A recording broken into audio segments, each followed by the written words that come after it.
Na Coruña xulgan 4 homes por agredir a coitelar a outro na rúa do Orzán no ano 2024. A Fiscalía pide para eles penas que van dos 9 anos e medio aos 4 anos e medio de cárcere. Recuerda haberle clavado una navaja a una persona. Sí, por el vídeo que vi después, si no tampoco... ¿En el vídeo se reconoce usted como la persona que está clavando la navaja?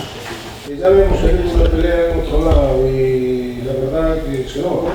E asegurou que a navalla automática coa que acoitelou un home non era súa. La navaja estaba cerca de la barra del bar y no sé, a mí aquí me dio una chaqueta y en esa chaqueta había una navaja y había no sé qué más había. Canda el, no momento da agresión, estaban outros 3 mozos. Eles tamén recoñeceron os feitos e aseguraron que estaban baixo os efectos do alcohol e outras drogas. Nun intento de reparación do dano, os 3 investigados consignaron conxuntamente máis de 10.000 euros.